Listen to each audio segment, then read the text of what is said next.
subject corporate accounting, BCom second. The title of the unit is accounting for liquidation of companies. In this unit, we will study process of liquidation under the insolvency and bankruptcy code, as well as preparation of liquidator's final statement of account. Let us first discuss what is meant by liquidation. The term liquidation refers to winding up of the affairs of the company. It means closing down the business of the company is technically called as liquidation. Liquidation is a process to end the life of the company. When we end the life of the company, it is called as liquidation. You may say liquidation means bringing to an end the corporate life of a company under legal proceedings. It means when we follow the legal process to close down the business of the company as well as the company, it is called as liquidation. It is called as liquidation. So liquidation means dissolution of the company. You may say liquidation means dissolution of the company, bringing to an end of the business of the company, to close down, to round up the business of the company. It is known as liquidation of the company. And you know, a company is formed by act.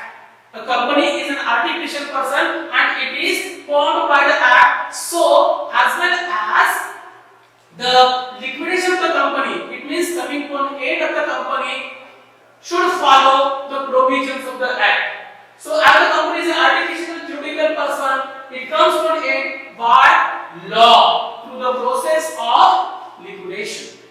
Through the process of liquidation. Okay? So it is an artificial juridical person. It is created by law as well as it comes to end by law. Okay? Then what are the modes or the types of liquidation? What are the modes or types of liquidation?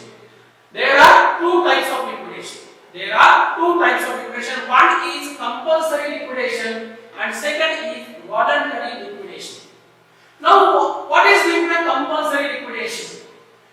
When the company is liquidated by the order of the tribunal or competent court, that is called as compulsory liquidation.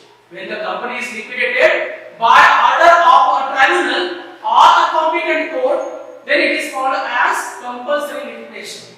When it is found that the business of the company, the operations of the company, the behavior of the company is not in the interest of the public or interest of the society or interest of the nation, then at such time a tribunal or a competent court may order to close down the business of a company. Then such liquidation is called as compulsory liquidation. And second is voluntary liquidation. It means when company itself decides, when the company itself decides to close the business by passing a resolution in the general meeting, it is called as voluntary liquidation. It means compulsory liquidation is forced. Compulsory liquidation is forced liquidation.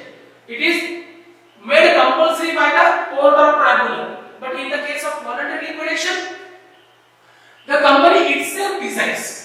The company itself decides to close down the business, and for this purpose it passes resolution in the general meeting. Okay? Then liquidator, who can be called as liquidator. Okay? Liquidator is a person who is appointed to do the business of closing down the company. A person who is appointed to close down the business of the company, to close the affairs of the company, is called as a liquidator. A person who is appointed to carry out the work related to the liquidation and who is vested with the control of the company is called as liquidator. So the liquidator is a person who is appointed for carrying out the process of liquidation. What the liquidator do? What the liquidator does? The liquidator just collects money from various sources and utilizes it for the payment of various liabilities. Okay? So collection of money and payment to the liabilities is the prime duty of the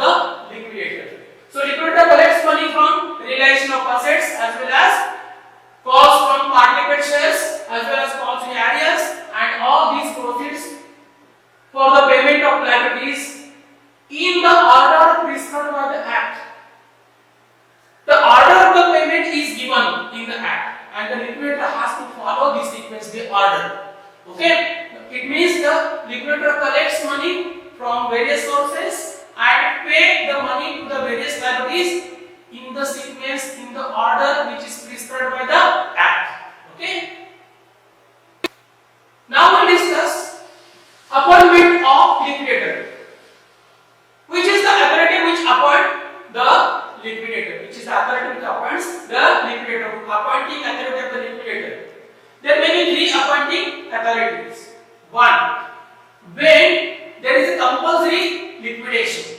It means when the liquidation is done according to the tribunal, by order of the tribunal, then the tribunal fix the remuneration of the liquidator and appoint the liquidator.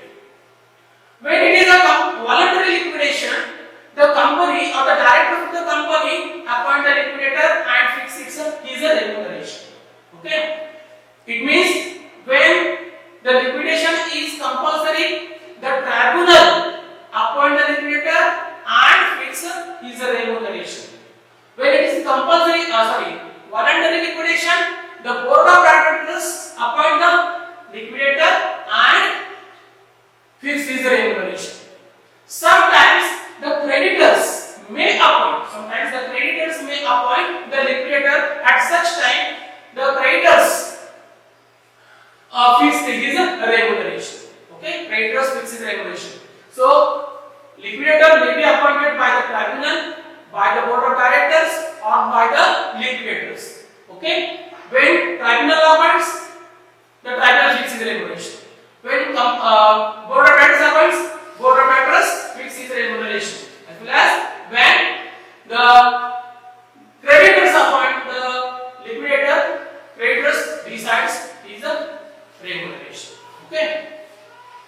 The liquidator shall be appointed from a panel maintained by the central government, consisting of the names of chartered accountants, advocates, company secretaries, or cost accountants, or a firm or body corporate of such persons. Means even in the case of a voluntary liquidation, the board of directors cannot appoint any person as a liquidator. The board of directors of the creditors of the tribunal has to appoint the liquidator from this panel, who is prepared by the government. Government has prepared a panel or a list of the liquidators who are able to work as liquidators. And generally, there are 4 types. The liquidator may be appointed from chartered accountants, or cost accountants, or advocates, or company secretaries. Okay. So, all these persons individually or their firm or their body corporate may be appointed. Okay, are you clear with this? Appointing authority 3. Tribunal, board of directors, creditors. And who can be appointed? Either a chartered accountant, or cost accountant, or company secretary, or advocate, or their firms of body corporate. Is that clear? Okay. Then we will go for the next. Now we will discuss the process of liquidation under insolvency and bankruptcy code. The first step in this process is declaration of solvency. Okay, under the section 305 of the Companies Act of 2013. Here, the board of directors have to declare and state that they have made full inquiry. Into the company's affairs, and they have formed their opinion as the company has no debt. Or it will be able to pay its debts in full from the sale proceeds of the assets. It means they have to declare either the company has no debt, or it is possible to pay off all the liabilities in full from the proceeds of realization of assets. Okay. Next point, that they have to mention that the company is not being liquidated to defraud any person. It means the company is not going to close only to save and only to secure one particular specific person. It is a general process, and it is not because for only one person, to save only one person. So the company is not being liquidated to defraud any person. In this declaration statement, they have to mention, the declarations must be accompanied by, they have to attach 2 points. One is audited statement of accounts for last 2 years. Audited statement of accounts and the records of transaction of the company for last 2 years. Okay, and as well as assets valuation report. Which is prepared by registered valuer, not any other valuer. Register the value. Okay. So what is the first step? It is declaration of solvency. It is declaration of solvency. Who declares? Board of directors. Okay. In this declaration, they have to mention 2 points. One, that the company has no debt or the company's assets are sufficient to pay off liabilities in full. And the second, the company is not being liquidated to defraud any person. With this declaration, they have to attach 2 statements. One, the audited statement of accounts and transactions, records of transactions of last 2 years, as well as assets valuation report of the which is prepared by the register valuer. The next step is resolution. Next step is resolution. Second step. Within 4 weeks from the declaration, within 4 weeks from the date of declaration, a resolution shall be passed in general meeting, and the company to be liquidated voluntary and a liquidator be appointed. It means after declaration of solvency, the company has to declare, has to pass the resolution, in the general meeting. Resolution pass in general. So what is the time period? 4 weeks. So after declaration of solvency, the company has to organize general meeting in 4 weeks, and the resolution should be passed that the company will be liquidated and the appointment of liquidator is necessary, or the appointment of the liquidator will be made. The next step is approval from the creditors. The company or the board of directors or the shareholders cannot declare for liquidation directly without receiving consent from the creditors, because creditors have invested their money in the company. So the company has to take consent from the creditors. So the company has to take approval from the creditors. If there is any debt due by the company, if there is any due for the company to the creditors, it is necessary to take approval at least from 2/3 the creditors. At least from the 2/3 creditors, representing any value of debt of the company. It means the company cannot declare directly liquidation. The company has to seek consent from the creditors. They have to take approval from at least 2/3 creditors. The next step is notice to registrar. You know, a registrar is appointed by the central government. The registrar of the company is appointed by the central government, and he records all the affairs of the company. Okay, so before starting the liquidation, before proceeding for the liquidation, the company has to give notice to the registrar. It is necessary on the part of the company to give notice to the registrar of the company and the insolvency and bankruptcy board of India within 7 days from such resolution. After passing the regulation in 7 days, the company should give notice to the registrar of the companies. Okay, in 7 days from the passing resolution in the general meeting. Regarding the appointment of a company liquidator along with the name and particulars of the liquidator, they have to inform the register that they are going to liquidate the company. They have appointed liquidator, and they have also to provide the details of the liquidator who is appointed as a liquidator.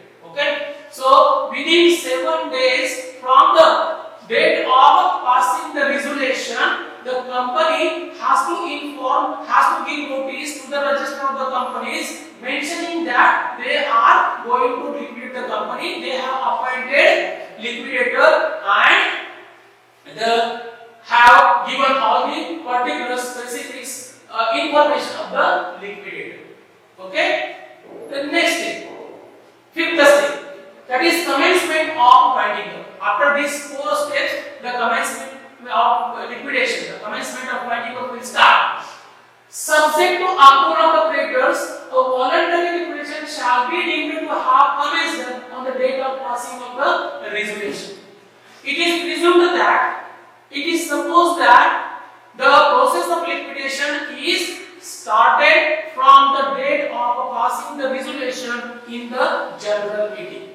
Passing the resolution in the general meeting, subject to the approval of the creditors. We have discussed that the company has to seek consent from the or approval from the at least the 2/3 creditors. The next step, that is dissolution of the company. The last step is actual dissolution of the company or liquidation of the company. When the affairs of a company have been completely wound up, the company liquidator shall make an application to the tribunal and dissolution of such company. When the liquidator will complete all this process, then he will make application to the tribunal. Even in the case of one under liquidation, they have to inform. Okay, so the liquidator shall make an application to the tribunal for dissolution of a company. The tribunal shall pass an order to dissolve the company. The tribunal shall pass an order to dissolve the company from the date of the order, and accordingly the company shall be dissolved. So even after passing the resolution, taking consent from the creditors and all passing all formal formalities, the company has to seek approval from the tribunal. Okay, the liquidator has to submit his report to the tribunal and he has to take permission from the tribunal. And only after permission of the tribunal, the process will be continued. The process of liquidation will take place. Okay. A copy of the order shall be forwarded to the register of the company within 14 days from the date of such order. When the company will get order of liquidation from the tribunal, this order should also be forwarded to the registrar of the companies. Okay, so the liquidator will complete the process and he will make an application to the tribunal. Tribunal will give the order and this order will be forwarded to the registrar. Okay, this is the process of liquidation under the insolvency and bankruptcy code. The next, that is important for us regarding practical. You will be asked to prepare a practical problem on liquidator's final statement of account. Okay, how to prepare the liquidator's final statement of account? Second part of the syllabus. How to prepare the liquidator's final statement of account? The prescribed form, the form in which the liquidator's final statement of account should be prepared is given in the act. Is prescribed in the act. In which form this statement is liquidator's final statement of account, how it should be prepared, it is specifically mentioned, the form is given, the form is prescribed in the act. What is this form? This is the form. Okay. It has two columns, receipts rupees and payments rupees. Okay, receipts includes 4 points. 1, cash and bank balance. Second, assets realized. Third, surplus from secured assets. Assets realized as well as surplus from secured assets. Okay. Then calls arrears and calls on party paid shares. Okay. Cash and bank balance, you know. Assets realized means the proceeds received from the assets which are sold. Proceeds from selling of the assets or realization of assets. Then surplus from secured assets. Those assets which are given as security and the assets are sold by the creditors, secured creditors, and the remaining amount they have sent to the liquidator, that is called as surplus from secured assets. Then calls in arrears. If there is any calls in arrears and if there are partly paid shares, so this unpaid amount will be collected. Okay, these are the sources of finances for the payment to the liabilities. Most important that the liquidator has to follow this sequence, this order of payment. This order of payment. So in practice, when you are going to solve the problem, you have to follow the sequence, you have to follow the order. You cannot change the sequence of these items. You cannot change the sequence of these items. Okay. So first is legal expenses. Second, liquidator's remuneration. Then liquidation expenses. Then debenture holders or secured creditors having poetic charge. Now, what is meant by having poetic charge? When any particular asset is not given as security, but the creditors are having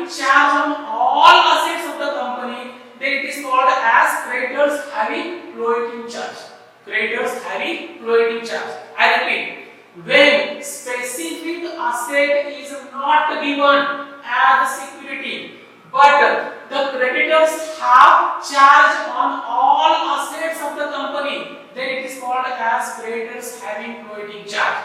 Okay. The next is preferential creditors, then unsecured creditors, then preferred shareholders, and then equity shareholders. You have to memorize these symbols. You have to memorize this order. Okay? Shall we repeat? Legal expenses, liquidators remuneration, liquidation expenses, then debenture holders and secured creditors having floating charge, then preferential creditors, then unsecured creditors, then preferred shareholders, and lastly equity shareholders. Okay, this is the sequence of payment. This is the order of payment. And in this form, you have to prepare liquidator's final statement of account. Let we will have discussion on each and every point of the liquidator's final statement of account. First, assets realized. It includes the realization of assets which are not given as security to any type of loans. So, assets realized means realization of assets which are not given as security, which are free. There is no charge on assets. If such assets are sold out, that is called as realization of assets or assets realized. Okay. So here we will consider only those assets which are not given as security for any type of loan. Okay. Second, surplus from secured assets. Here we will consider the assets which are given as security. Here we will consider the assets which are given as security for any loan. Okay. It is calculated as below. There is a formula. What is the formula? Amount realized from assets given as security. Amount realized from the assets which are given as security, and on this we will deduct the amount of loan. All creditors secured by these assets, we will get the surplus from secured assets. It is important to note this. What is the note? Unless otherwise stated, it can be assumed that the assets given as security are realized by the creditors holding the charge and transfer surplus balance to the liquidator. It means in this point, first thing is that we will consider only the assets which are given as the security. Okay. Then we will calculate surplus. Surplus, it means when there will be surplus if they are fully secured. If the creditors are fully secured, then there will be surplus. What is meant by fully secured creditors? When the value of loan taken on the security of such asset is less than the value of security, the value of secured asset, then it is called as fully secured. Okay. In other words, when the value of asset given as security, when the value of asset which is given as security is higher than the loan taken on this security, it is called as fully secured. Okay. And partly secured means what? When the value of asset given as security is less than the loan taken on the security, it is called as partly secured. Okay. So here we will consider only the fully secured creditors. The amount realized from the secured asset less the amount of loan, there will be surplus. Unless otherwise stated, it means if specific information is not given in the problem, then it is assumed that the secured asset are realized by the creditors and not by the liquidator. Not by the liquidator, it is realized by the creditors, and only the surplus amount after satisfying their loan and interest and all these, after satisfying their due amount, whatever amount transferred, that is surplus, is transferred to the liquidator. Okay. Then next part is calls in arrears. If the balance sheet shows any calls in arrears amount, it will be collected. If it is not specifically mentioned in the problem, but it means unless otherwise stated. If information is not given regarding this item, it is assumed that the calls in arrears are duly collected. It means that that policy arrears are not collected, then only it should not be considered.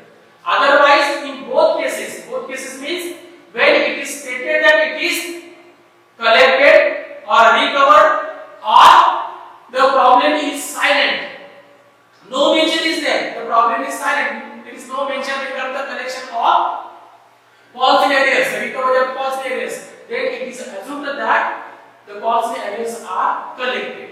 Okay. The next point of receipt is calls on partly paid shares.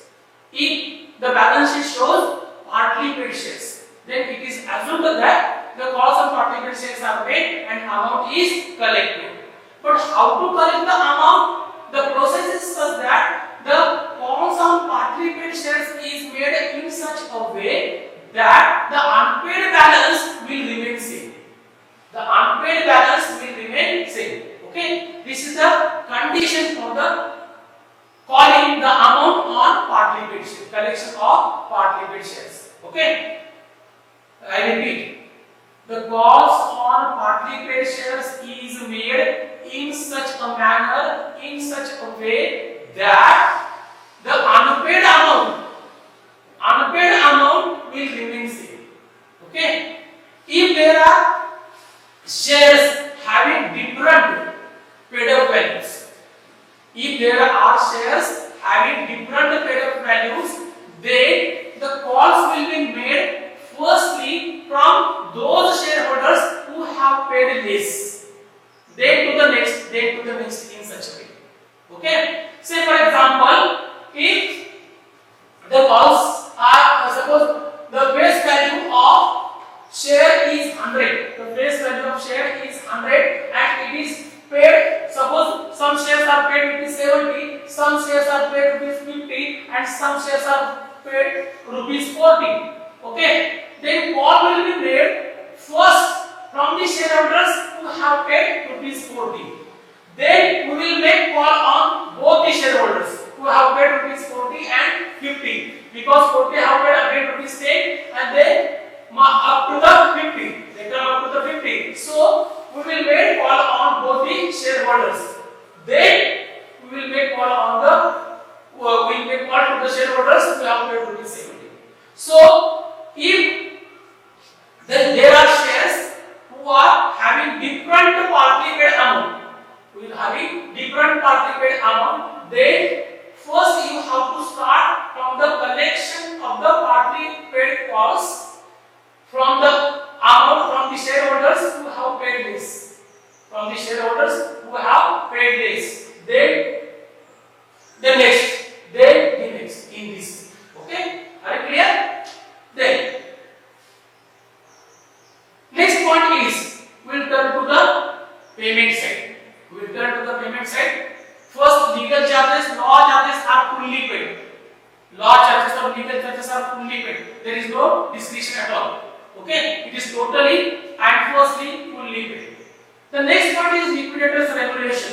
It is most important point in the liquidator's final statement of account. It requires so many calculations also. Okay, so this point should be understand very carefully. Okay, this point should be understand very carefully. Liquidator's remuneration. Generally, liquidator's remuneration is based on the assets realized and amount paid to the last claimant. Assets realized and amount paid to the last claimant. Last claimant means what? Up to which item you are going to pay. Suppose the last item is unsettled creditors, last claimant. If the cash is sufficient and you can pay preference shareholders, then preference shareholder is the last claimant. Okay. In this way, the item which comes at the last in the order, considering the cash available, that will be the last claimant. Okay. So liquidator's remuneration will be based on 2 points. One is assets realized and second payment to the last claimant. Generally, last claimant is unsettled. In general, last claimant is unsettled creditor. Okay. How to calculate the remuneration? If it is based on assets realized, the remuneration is equal to rate divided by 100 into assets realized, amount of assets realized. Very simple. Here we have to take consideration these 4 points. 1. Unless otherwise stated, the following amounts are not considered. Following amounts are not considered. Why calculating the remuneration? Because we are considering the assets realized. So cash and bank balance, calls in arrears recovered, calls on partly paid shares collected, and amount of assets realized by creditors. Amount of assets realized by creditors. These 4 items are not considered in this assets realized while calculating the liquidator's remuneration. Okay? Cash and bank balance, calls in arrears collected, calls on partly paid shares collected, and the amount of assets realized by the creditors. These 4 points are not considered while calculating the remuneration of the liquidator. But surplus from the fully secured creditors is considered. The total amount is not considered. The total amount is not considered, but if there is surplus, the surplus amount is considered in the assets realized for calculation of liquidator's remuneration. This is first part, when the remuneration of the commission is based on the assets realized. If the commission is or the remuneration is based on the payment to the last claimant, generally it is unsettled creditors. Generally it is unsettled creditors. At such time, there may be 2 situations. There may be 2 situations. The cash may be sufficient, or the cash may be insufficient. Okay? When it will be called as cash is sufficient, when it is possible to pay off the total claim, when it is possible to make payment for the total of that last claimant, then it is called as cash is sufficient. Say for example, unsettled creditors. When it is possible to pay off totally, fully, completely unsettled creditors, no unpaid balance will be there, then it is called as cash is sufficient. But if the cash is not sufficient to pay off the last claimant in full, if the cash is insufficient, not sufficient to pay off the last claimant in full, then it is called as cash is insufficient. Say for example, suppose there are unsettled creditors rupees 10,000, but cash available is rupees suppose 7,000. Then the cash is insufficient. Okay? So if the cash is sufficient, the normal formula remuneration is equal to rate divided by 100 into payment to unsettled creditors. Very simple. Okay? But if the cash is insufficient, then we have to apply the formula as rate divided by 100 plus rate into cash available. See the formula again. What is the formula? Here remuneration is equal to rate divided by 100 plus rate. 100 plus rate. Okay? Into cash available. Into cash available. That is important. We will not consider here the amount of unsettled creditors or the amount of last claimant. But here we will consider the cash available. Okay? Unless otherwise stated, this is the most important point. Unless otherwise stated, unsettled creditors includes 1. Unsettled creditors directly given. Unsatisfied portion of the partly settled creditors. Just I mentioned. What is meant by partly settled creditors? When the amount given as security, when the value of assets given as security is less than the value of loan or the value of creditors, that is called as partly secured creditors. Say for example, you have given security stock of the value of rupees suppose 5,000 and you have taken loan suppose of rupees 9,000. The loan amount is 9,000 and value of security is suppose 7,000. Then this is called as partly secured creditors. The 2,000 amount, 9,000 minus 7,000. This 2,000 is unsatisfied portion. This 2,000 is unsatisfied portion. So we will not consider this. We will consider this unsatisfied portion of the partly secured creditors as well as preference creditors and contingent liability into actual liability. Unless otherwise stated, it means if the problem is silent. There is no specific information given in the problem. If the specific information, particular information is given in the problem, we will act as per the instruction. We will follow this instruction. But if the instructions are not given, then what to do?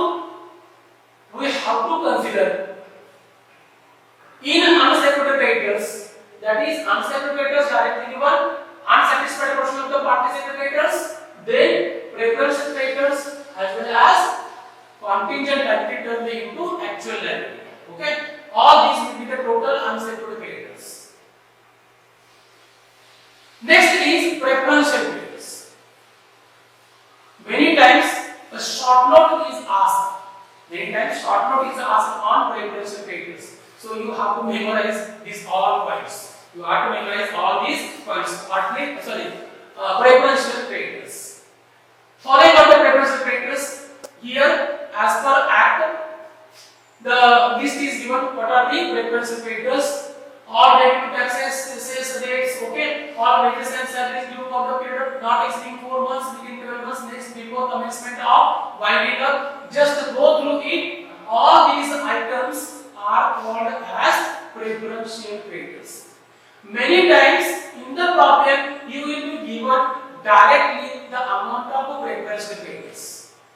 The amount of preferential creditors. You may find the final amount of preferential creditors, but it may be asked in short note. So you have to go through it. Okay, all revenue taxes and all these, all wages, then compensation payable to employees under the Industry Disputes Act, as well as compensation payable under State Insurance Act, as well as Workmen's Compensation Act, all sums due to employees from a provident fund, a pension fund, the expenses of any investigation, all these are considered as preferential creditors. Okay, but you are not to worry more. Generally, the amount of preferential creditors is directly given in the problem. But if you have to memorize it, you have to study it for the purpose of short. Okay. Then the next method is debenture holders and the creditors having voiding charge. Creditors having voiding charge generally includes debentures. Okay. If the specific information is not given in the problem, if the specific information is not given, it means unless otherwise stated, it is presumed that debentures are secured. Debentures are secured having voiding charge on all assets. Okay. If the company is solvent, how to make payment to the debenture holders and interest outstanding on debentures. Both we have to consider payment to the debentures as well as interest outstanding. Interest outstanding on the debentures, that we have to make payment. Okay. So unless otherwise stated, we will consider it as a secured creditor having voiding charge. This is one thing. Second, when to make the payment of interest and how to make the payment of the interest. To what extent the payment of interest should be made. This is the question. For this, the answer is if the company is solvent. If the company is solvent, the interest outstanding is paid up to the date of payment. If the company is solvent, then the interest outstanding is paid up to the date of payment. And if the company is insolvent, then outstanding interest is paid up to the date of winding up. Date of winding up. It means here we have to consider two payments. One is payment to the debentures, the principal amount, and second is interest amount. Interest means outstanding interest. Interest means outstanding interest. Principal amount should be repaid. There is no question. Principal amount, total amount of debentures should be repaid. There will be no question. But there is condition. There is a room for the repayment or for the payment of interest outstanding on debentures. Interest outstanding on debentures. Up to what date the payment of interest should be made? The payment of outstanding interest should be made. The rule is if the company is solvent, then outstanding interest up to the date of payment is made. And if the company is insolvent, then interest up to the date of winding up is made. The payment of the interest on debentures is made up to the date of winding up. Okay. Now you may have one question, sir, how to identify, how can we know that the company is solvent company or insolvent company? How can one know that the company is solvent company or insolvent company? If the company is able to pay all its liabilities, if the company is able to pay all its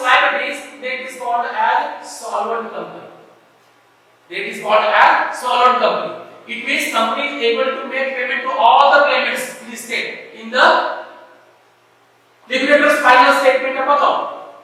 Okay, when the company is able to make payment to the all claimants listed in the liquidator's final statement of account, then the company is called as solvent company. And if the company is not able to make payment fully to the liabilities, not able to make payment to all liabilities in full, then it is called as insolvent company. So you have to see, you have to read the problem carefully, and you have to see whether the company is solvent company or insolvent company. If the company is solvent, then make payment of outstanding interest up to the date of payment, and if the company is insolvent, then make the payment of interest or debentures up to the date of winding up. The next claimant is preference shareholders. The next claimant is preference shareholders. Here again, you may find that in every point, for every item I have given, unless otherwise stated. It means if the problem is clear, if the instructions are given in the problem, if the specific information is given in the problem, there will be no problem. But if the specific information is not given, then what we have to do is mentioned for each and every item. Here also for preference shareholders, unless otherwise stated, it is presumed that preference shares are having preference in respect of payment of capital and dividend. Payment of capital, principal amount, and also the dividend. The preference shares have preference. Okay. No dividend is payable for the period falling after the commencement of winding up. In any case, no dividend will be paid after the date of winding up. If dividend is arrears but not declared, see again. If dividend is in arrear but it is not declared, then it is paid only if there is surplus after payment of equity share capital. It means dividend is arrear but it is not declared. Then at such time, such dividend will be paid if there is surplus. If there is surplus after making payment to the equity shareholders, equity share capital, then only such dividend will be paid, otherwise no. Okay, so we have to consider the preference shareholders as preference share capital plus dividend up to the date of commencement of winding up.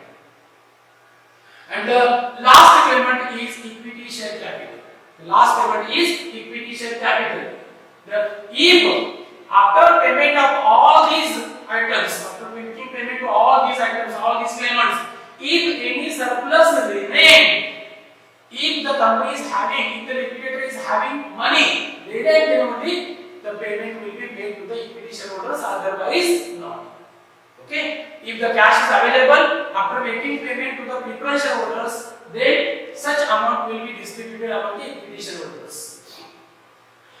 If equity shareholders are partly paid, then amount is called to make payment to the amount above claimant. It means if the cash is insufficient to make payment up to the preference shareholders, then and if the equity shares are partly paid, then unpaid balance will be called. Then the unpaid balance will be called for making payment to the above claimants. Payment to equity shareholders is made in such a way that unpaid balance on each equity share having same face value will remain same.